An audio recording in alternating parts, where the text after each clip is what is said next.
The chamber was supposed to be orderly, tense but controlled, another day in Congress where sharp words were exchanged but decorum held. And then, like a lightning bolt ripping through silence, Pam Bondi snapped. Her voice, sharp and piercing, cracked against the walls. "Shut up!" The words seemed to hang in the air longer than they should have, echoing in a stunned stillness. For a moment, time slowed. Faces froze, mouths hung open, a few gasps cut through the silence. It was the kind of eruption that strips the mask from politics and shows raw, unfiltered contempt. Pam Bondi, once Florida's Attorney General, stood with the weight of entitlement pressing through every syllable. She didn't just raise her voice, she weaponized it, as if sheer volume could crush dissent, as if rage could replace reason. Across from her sat Jasmine Crockett, unflinching. A young black congresswoman known for her fire and fearlessness sat still, eyes locked, her composure itself a challenge. It wasn't just two women clashing.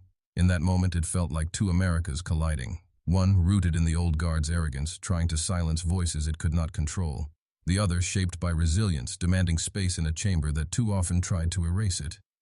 Reporters shifted in their seats. Staffers exchanged glances. The silence was not empty. It was electric, filled with a million unsaid words. Every viewer watching live knew they had just witnessed something historic, something bigger than a hearing. This wasn't a minor interruption. It was an assault on dignity, a naked attempt to bully into silence. But Jasmine Crockett did not flinch. She did not lower her gaze. She did not retreat into silence. She held that pause, long enough for everyone in the room to feel the weight of what had just been unleashed. The question wasn't whether she would respond. The question was how. And when our lips parted when she finally delivered her reply, it wasn't just a clapback. It was history. Because what Crockett said next would leave every member of Congress and millions of Americans stunned in absolute disbelief. What happened in that room was not just a flare of tempers, it was a collision of histories, identities, and the ongoing struggle for who gets to speak in America. The words, "shut up," have been hurled before, but rarely in such a naked attempt to erase not just a voice but the person behind it. This was no ordinary hearing. The stakes were far larger than the room could contain. It was a gathering designed in its very structure to corner dissent, to put progressive voices like Jasmine Crockett's under a microscope, interrupt them, discredit them, and drown them out with noise masquerading as authority. Pam Bondi's outburst was not an accident. It was part of a pattern, a strategy to silence through intimidation, to make loudness into dominance, to remind the chamber of who, for centuries, had held the gavel and the microphone. But here was the twist. America was watching, and millions knew what was really at stake.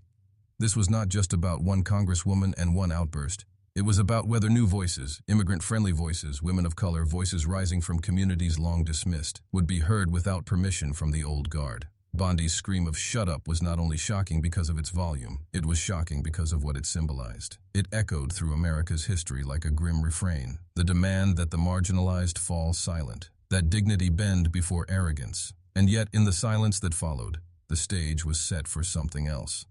Crockett, seated across from Bondi, was not new to this kind of attempt. She had faced courtrooms where judges doubted her, neighborhoods where resources were stripped away, debates where voices like hers were treated as disposable. The stakes, in other words, had been raised long before this moment. What happened here was not the beginning. It was the climax of a story Crockett had been preparing to tell her whole life. And America leaned in. Viewers did not just see Bondi trying to crush Crockett's words.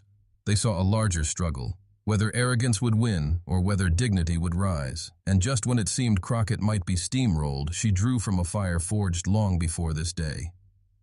Pam Bondi was not new to confrontation. As Florida's Attorney General, she had made a name for herself as a fighter. Sharp-tongued, combative, unapologetically partisan. To her supporters, she was a warrior. To her critics, she was a bully cloaked in authority. She relished the camera. She courted controversy. She wielded power with the confidence of someone who believed she was untouchable. Her career was built on moments like this. Sharp interruptions, dominating the stage, overwhelming opponents through sheer force of personality. But scratch beneath the surface, and contradictions appeared. She spoke of decorum while shredding it in practice. She claimed to defend integrity, yet her record was clouded with ties to powerful figures who shielded her from consequence. Time and again, she positioned herself as a guardian of order while embodying disorder. Her voice carried the certainty of privilege, of someone who had never been forced to sit silently at the margins. To Bondi, "shut up" was not vulgar. It was strategy, a way to remind others that her voice was the one that mattered. And yet, history has a way of catching up. For every flash of arrogance, there is a reckoning. For every attempt to crush a voice, there is one moment when the silenced rise louder than ever. Bondi did not see this coming. She believed her forcefulness would intimidate. She believed Crockett would falter, that the old formula of loudness over logic would work as it always had.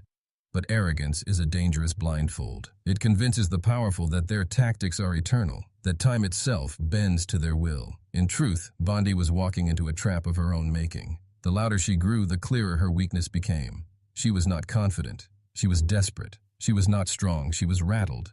And every raised decibel only revealed it more. To the casual observer, it may have looked like Bondi was dominating the room, but beneath the surface, her authority was cracking. Her legacy of interruption, her history of wielding voice as weapon, this time, it was setting the stage for her downfall. But arrogance blinds, and Bondi never saw the storm brew. Yielding right across the table from her, Jasmine Crockett's story did not begin in that chamber. It began in the grit of neighborhoods overlooked, in classrooms where voices like hers were rarely celebrated, in a world where every step forward required twice the effort. She was not born into corridors of power. She carved her way into them. As a civil rights attorney, she stood on the front lines of injustice, facing down systems designed to break spirits, defending those who had no shield but her voice. Every case, every late night, every battle in court became training for moments like this. Crockett knew what it meant to be underestimated. She knew what it felt like to walk into a room where the assumption was that her voice did not carry weight. But she also knew how to shatter those assumptions, not with volume but with persistence, with clarity, with unshakable dignity. Her journey into Congress was not inevitable. It was fought for, with sacrifice, resilience, and a refusal to be silenced. She became a beacon for communities that had long been told to wait their turn. She carried their stories with her into every debate, every hearing, every confrontation. That is what made this moment so profound. Crockett was not just responding to Bondi's insult. She was channeling a lifetime of resilience. She was standing on the shoulders of generations who had been told to stay quiet, who had been shouted down, who had endured silence forced upon them. Her calm was not weakness. It was strength honed by years of navigating hostility. It was the quiet assurance of someone who knew that composure could be more devastating than anger. And so, when Bondi screamed, "Shut up," Crockett did not cower. She did not lash back impulsively. She waited. She let the silence grow. She let the chamber, the cameras, the millions of viewers feel the arrogance for what it was. Because Crockett knew that when her reply came, it would not just be words, it would be history. And that very resilience would transform a heated insult into a moment etched into congressional history. The air grew heavy, charged with tension. Bondi's face flushed with anger, her words tumbling louder, sharper, desperate to regain control. Her hand slammed against the desk, her voice climbing with every attempt to drown out her opponent. But across from her, Crockett remained composed. She adjusted her microphone, straightened her papers, and let Bondi's fury crash like waves against rock. She did not need to shout. Her silence was louder than the noise filling the chamber. Murmurs rippled through the audience. Some members shifted uncomfortably. Others leaned in, sensing something extraordinary was about to unfold. The contrast was glaring. Bondi unraveling, Crockett unshaken. Bondi tried again, her words tumbling over themselves, but they rang hollow. It was not authority speaking, it was panic. She demanded silence, but her own volume betrayed her loss of control.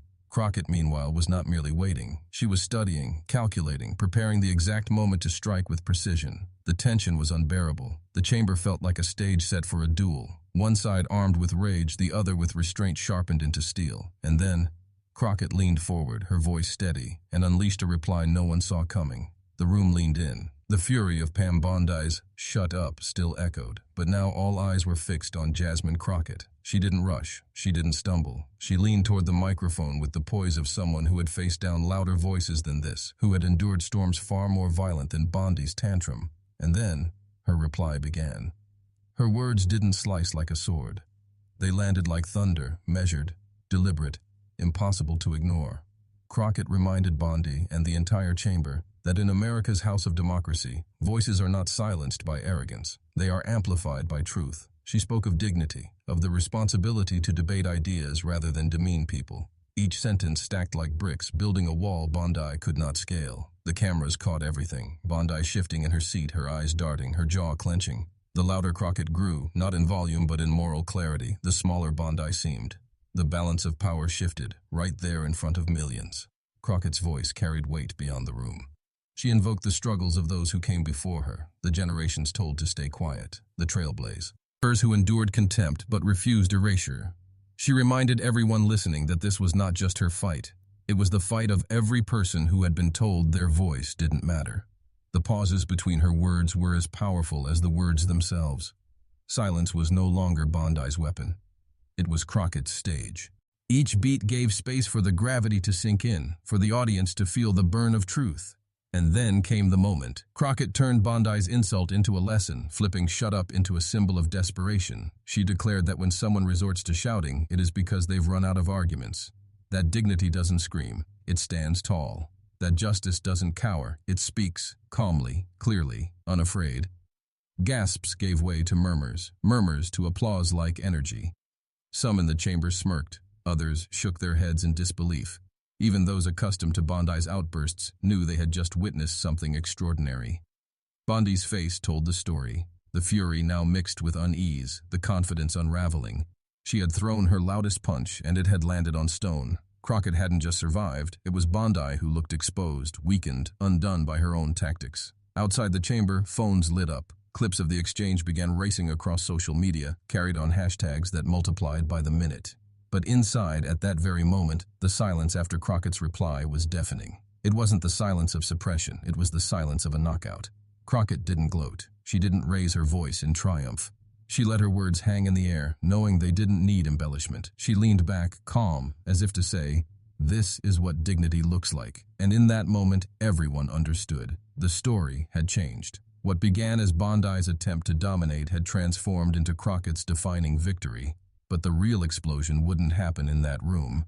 It would happen across America, within hours. The chamber could only hold so much. The walls captured the echo, but beyond them, the moment burst into the world like wildfire. Within minutes, clips of Bondi's outburst and Crockett's reply flooded Twitter. The hashtags came first, sharp and Q. Heading "Shut up Pam", #Crockett clapback, "Dignity over arrogance".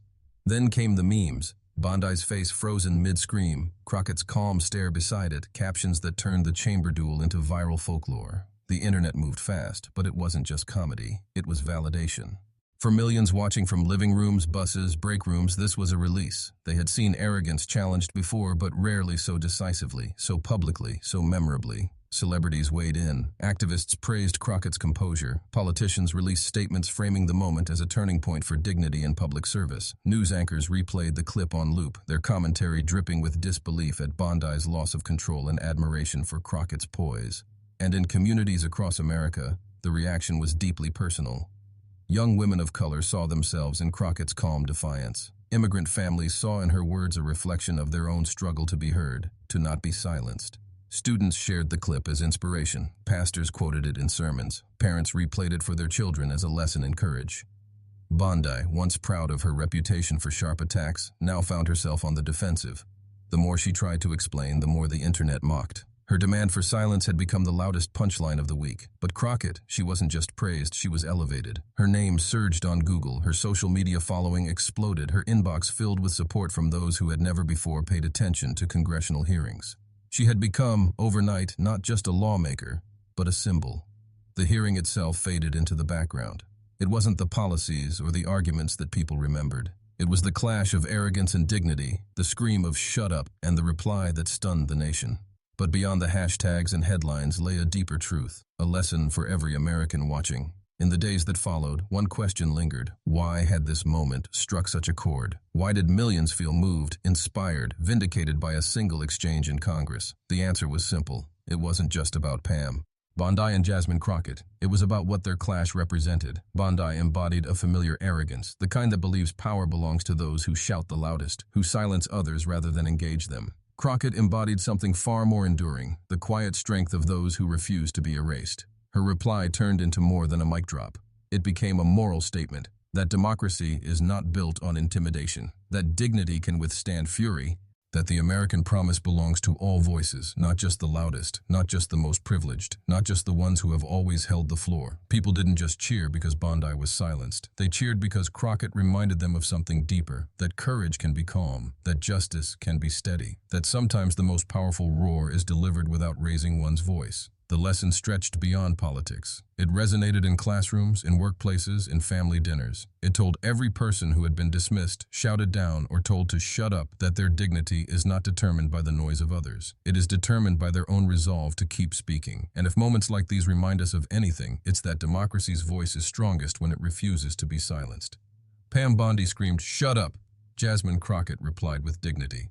And history will remember which voice carried further.